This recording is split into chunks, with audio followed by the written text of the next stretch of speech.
Hello everyone, welcome to my YouTube channel. HPSC screening के लिए जो सीरीज़ स्टार्ट की है उसका आज दूसरा दिन है और बुक का नाम है प्राचीन भारत का इतिहास तथा संस्कृति। इसके लेखक हैं केसी श्रीवास्तव।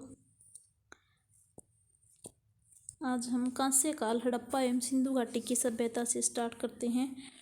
20वीं सदी के द्वितीय दशक तक पाश्चात्य विद्वानों की यह धारणा थी कि सिकंदर के आक्रमण कब हुआ? 326 ईस्वी पूर्व के पूर्व भारत में कोई सभ्यता ही नहीं थी। परंतु इस सदी के तृतीय दशक में इस भ्रामक धारणा का निराकरण हुआ, जबकि दो प्रसिद्ध पुरातत्व शास्त्रियों दयाराम साहनी तथा राखाल दास बनर्जी ने हड़प्पा, जो पंजाब के मोंटगोमरी जिले में स्थित है, और मोहन, जो सिंध के लड़काना जिले में स्थित है, के प्राचीन स्थलों से पुरावस्तुएं प्राप्त करके यह सिद्ध कर दिया है कि परस्पर 640 किलोमीटर की दूरी पर बसे हुए ये दोनों ही नगर कभी एक ही सभ्यता के दो केंद्र थे। पिगट महोदय ने इन्हें एक विस्तृत साम्राज्य की जुड़वा राजधानी कहा है। साहनी तथा बनर्जी के पश्चात सर जॉन मार्शल तथा माधव स्वरूप वत्स ने क्रमशः मोहनजोदड़ो एवं हड़प्पा में कई वर्षों तक उत्खनन करके महत्वपूर्ण सामग्रियां प्राप्त की है। इनके अतिरिक्त कुछ अन्य विद्वानों K N. Dikshit, Ernest Mackay, Aurel Stein, A.N. Ghosh, J.P. Joshi आदि ने भी इस सभ्यता की खोज में महत्वपूर्ण योगदान दिया। इस पूरी सभ्यता को सिंधु नदी घाटी की सभ्यता अथवा इसके मुख्य स्थल हड़प्पा के नाम पर हड़प्पा की सभ्यता कहा जाता है।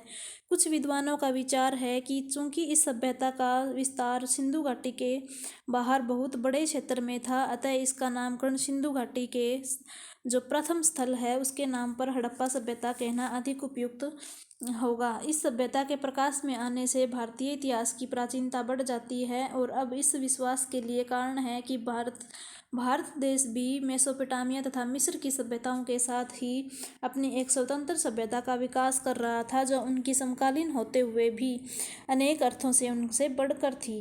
सिंधु सभ्यता 250 ईस्वी पूर्व के आसपास अपनी पूर्ण विकसित अवस्था में प्रकट होती है। यह केवल सिंधु नदी घाटी तक ही सीमित नहीं थी।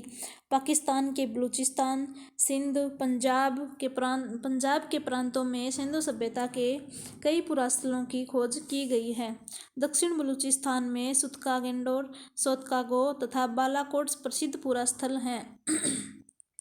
सिंधु प्रांत में मोहनजोदड़ो तथा चनहुदड़ो के अतिरिक्त कोटदीजी सिंध प्रांत में मोहनजोदड़ो तथा चनहुदड़ो के अतिरिक्त कोटदीजी, आमरी तथा जुदीरोदड़ो के पुरास्थल हैं। इसी प्रकार पंजाब में हड़प्पा के अतिरिक्त डेरा इस्माइल खां, रहमान डेरी, सरायखोला, जलीलपुर के पुरास्थलों से सिंधु सभ्यता के प्राचीन अवशेष मिलते हैं। भारतीय उपमहाद्वीप के पंजाब, हरियाणा, राजस्थान, गुजरात, जम्मू कश्मीर तथा उत्तर प्रदेश प्रांतों से पुरातत्वविदों ने इस सभ्यता के बहुसंख्यक स्थलों को खोज निकाला है। भारत में रोपड़, कोटला, निहंग पंजाब में रोपड़, कोटला, निहंग तथा संगोल, हरियाणा में बन्नावाड़ी, राखीगढ़ी तथा मित्ताथल, राजस्थान में कालीबंगा तथा गुजरात में, जहाँ सबसे ज़्यादा पाए जाते हैं, रंगपुर, लोथल, देसलपुर तथा भोगत्रार, रोजदी, सुरकोटड़ा, मालवण, महाराष्ट्र में अहमदाबाद जिले में स्थित है दैमाबाद, और जम्मू कश्मीर में चिनाब नदी के दाहिने किनारे पर स्थित है मांडा। उत्तर प्रदेश में आलमगीरपुर, जो मेरठ जिले में पड़ता है, और बड़ा गांव और हुलास, जो सहारनपुर जिले में पड़ता है, आदि सिंधु सभ्यता के अवशेष पाए गए हैं। हाल ही में चेन्नई के राष्ट्रीय समुद्र प्रौद्योगिकी संस्थान NIOT के समुद्र प्रौद्योगिकी वैज्ञानिकों ने गुजरात के तट से 30 किलोमीटर दूर खंबात की खाड़ी में समुद्री जल प्रदूषण के स्तर की जांच करने के दौरान समुद्र से 40 मीटर नीचे दबे हुए एक विशाल नागर सभ्यता के अवशेष खोज निकाले हैं। इस नगर तथा सिंधु सभ्यता के स्थलों में अद्भुत समानता है। इसके अवशेष 9 किलोमीटर के दायरे में फैले हुए पाए जाते हैं। एक जलकुंड में उतरती हुई सीढ़ियाँ, 200 × 45 मीटर आकार का आयताकार चबूतरा, मिट्टी की मोटी दीवारों से बना 183 मीटर लंबा अन्नागार आदि सिंधु सभ्यता के अवशेषों जैसे हैं। विशाल ढांचों से कुछ दूरी पर आयताकार ढांचे हैं, जो मकानों के अवशेष प्रतीत होते हैं। सॉरी वही ऊपर चला गया। मकानों के अवशेष पाए जाते हैं। इसमें नालियां तथा मिट्टी की सड़कें भी बनी हुई है। शिल्प आकृतियों में पत्थर के तरासे औजार, गहने आकृतियां, टूटे फूटे मृद भांड, ज्वारात, हाथी दांत, मनुष्य के जबड़े तथा दंत पुरावशेष सम्मिलित है। यहाँ से प्राप्त लकड़ी के एक कुंदे का परीक्षण Birbal Sahni Institute of Palaeobotany, Lucknow and National Geophysical Research Institute के वैज्ञानिकों ने किया। अच्छा, ये इम्पोर्टेंट है अभी। तथा इसकी तिथि जो है वो क्रमशः 5500 ईस्वी पूर्व से 7500 ईस्वी पूर्व निर्धारित की गई है।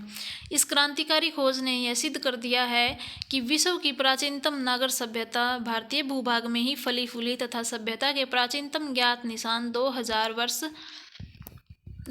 वर्ष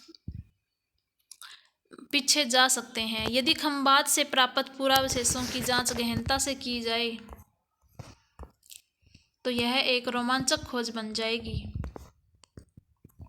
इस सभ्यता को उत्तरी पाकिस्तान के पंजाब प्रांत में स्थित रहमान डेरी तथा दक्षिणी सीमा गुजरात प्रांत में स्थित भोगत्रार है। ये दोनों स्थल एक दूसरे से 1400 किलोमीटर की दूरी पर है। इसी प्रकार इसके सबसे पूर्व में स्थित आलमगीरपुर जो मेरठ में है में सबसे पश्चिम में कौन है, सुतका गेंडोर नामक पूरा स्थल की दूरी लगभग कितनी है, 1600 किलोमीटर। आज तक इस सभ्यता के लगभग 2000 से 2500 तक स्थलों की खोज हो चुकी है। ये बलूचिस्तान, पश्चिमोत्तर सीमा प्रांत, पश्चिमी पंजाब, राजस्थान, हरियाणा, गंगा यमुना का दोआब, जम्मू, गुजरात, उत्तरी अफगानिस्तान आदि में फैले हुए हैं। क्षेत्रफल की दृष्टि से यह भाग मिस्र तथा मेसोपोटामिया की अपेक्षा कहीं अधिक विस्तृत था। समकालीन विश्व की कोई अन्य सभ्यता इस सिंधु सभ्यता के समान विस्तृत नहीं थी। इसके सभी स्थलों से प्राप्त तत्वों में केवल समानता ही नहीं बल्कि एक रूपता भी मिलती है। ये सभी नगरीय एवं कांस्य युगीन सभ्यता का बोध कराते हैं। किसका? नगरीय एवं कांस्य युगीन सभ्यता का बोध कराते हैं। नगर योजना, मृद भांड कला, भार तथा माप की प्रणाली व अन्य अनेक बातों में अद्भुत समानता दृष्टिगोचर होती है। अब उत्पत्ति के बारे में पढ़ते हैं। हड़प्पा सभ्यता की उत्पत्ति कैसे हुई? आश्चर्य एवं खेद का विषय है कि इतनी विस्तृत सभ्यता होने के बावजूद भी इस सभ्यता के उद्भव एवं विकास के संबंध में विद्वानों में भारी मतभेद है।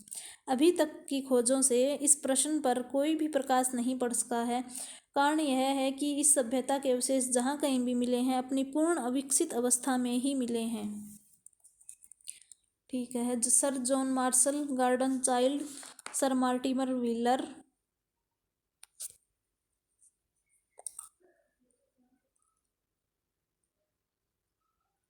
आदि पुराविदों की मान्यता है कि सिंधु सभ्यता की उत्पत्ति मेसोपोटामिया की सुमेरियन सभ्यता से हुई। इन विद्वानों के अनुसार सुमेरियन सभ्यता सिंधु सभ्यता से प्राचीनतर थी। इन दोनों सभ्यताओं में कुछ समान विशेषताएं देखने को मिलती है जो इस प्रकार है। जो दोनों नगरीय सभ्यताएं हैं दोनों है वो अर्बन नगरीय थी सभ्यताएं। दोनों के निवासी कांस्य तथा तांबे के साथ साथ पाषाण के लघु उपकरणों का प्रयोग करते थे। दोनों के भवन कच्ची तथा पक्की मिट्टी ईंटों से बनाए गए हैं। दोनों सभ्यताओं के लोग चाक पर मिट्टी के बर्तन बनाते थे। दोनों को लिपि का ज्ञान था। उपयुक्त समानताओं के आधार पर व्हीलर ने सिंधु सभ्यता को, अब ये यहाँ ध्यान रखना है भी किसने कहा है भी ये सिंधु सभ्यता को सुमेरियन सभ्यता का एक उपनिवेश बताया, तो ये व्हीलर ने बताया है। व्हीलर ने क्या बताया है कि सिंधु सभ्यता सुमेरियन सभ्यता का एक उपनिवेश थी। किंतु गहराई से विचार करने पर हमें यह तर्क संगत नहीं लगता। कारण है कि दोनों सभ्यताओं में इन बाह्य समानताओं के होते हुए भी कुछ मौलिक विषमताएं भी हैं जिनकी हम उपेक्षा नहीं कर सकते। सिंधु सभ्यता की नगर योजना सुमेरियन सभ्यता की अपेक्षा अधिक सुव्यवस्थित है। दोनों के बर्तन, उपकरण, मूर्तियां, मुहरें आदि आकार प्रकार में बहुत भिन्न है। यह सही है कि दोनों ही सभ्यताओं में लिपि का प्रचलन था, किंतु दोनों ही लिपियां परस्पर भिन्न हैं। जहाँ सुमेरियन लिपि में 900 अक्षर हैं वहाँ सिंधु लिपि में 400 अक्षर मिलते हैं। इन विभिन्नताओं के कारण दोनों सभ्यताओं को समान मानना समीचीन नहीं होगा। समीचीन अर्थात उचित नहीं होगा। पुनश्च यह मत उस समय प्रतिपादित किया गया जबकि भारतीय उपमहाद्वीप में प्राक हड़प्पाई सांस्कृतिक प्रवेश का ज्ञान हमें नहीं था, किंतु अब इस क्षेत्र में प्राक हड़प्पाई स्थलों में प्रचुर सामग्रियों के मिल जाने के पश्चात यह स्पष्ट हो जाता है कि सिंधु सभ्यता की जड़ें भारतवर्ष में, भारत की भूमि में ही जमी थी। ठीक है, और इसके लिए किसी बाह्य प्रेरणा की आवश्यकता नहीं थी। इस पूर्वगामी संस्कृतियों के क्रमिक विकास का परिणाम जो यह है वह पूर्वगामी संस्कृतियों के क्रमिक विकास का परिणाम है, जिसके तार मेहरगढ़ के नवपाषाणिक स्थल से जुड़े हैं। अतः हम सिंधु सभ्यता को सुमेरियन उपनिवेशीकरण का परिणाम नहीं कह सकते। राव के अनुसार सिंधु सभ्यता के विकास का श्रेय उसी संस्कृति को दिया जा सकता है जो कालक्रम की दृष्टि से उसे प्राचीन हो तथा उसके साथ साथ विद्यमान भी रही हो। इसमें परिवर्तन के क्रमिक चरण स्पष्ट हों तथा वे तत्व हों जिनमें सिंधु सभ्यता को विशिष्टता प्रदान करते हों। Professor T.N. Ramachandran, K.N. Shastri और पुसालकर, S.R. राव आदि विद्वान वैदिक आर्यों को ही इस सभ्यता का निर्माता मानते हैं। अच्छा, तो इनका भी याद रखना जरूरी है कि वैदिक आर्यों को इस सभ्यता का निर्माता कौन मानते हैं भाई। T.N. रामचंद्रन है, K.N. शास्त्री है, पुसालकर है, S.R. राव है। परंतु अनेक विद्वान इन्हें स्वीकार नहीं करते, क्योंकि उनके अनुसार दोनों ही सभ्यताओं में रीति रिवाज, धार्मिक, आर्थिक परंपराओं में पर्याप्त भिन्नताएं देखने को मिलती है। सिंधु तथा वैदिक सभ्यताओं में मुख्य अंतर इस प्रकार है। क्या क्या अंतर है कि वैदिक आर्यों की सभ्यता ग्रामीण और कृषि प्रधान थी, जबकि सिंधु सभ्यता नगरीय और व्यापार व्यवसाय प्रधान थी। आर्यों के मकान घास फूस तथा बांस की सहायता से बनते थे, किंतु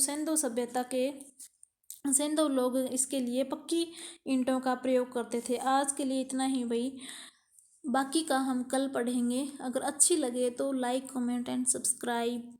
धन्यवाद।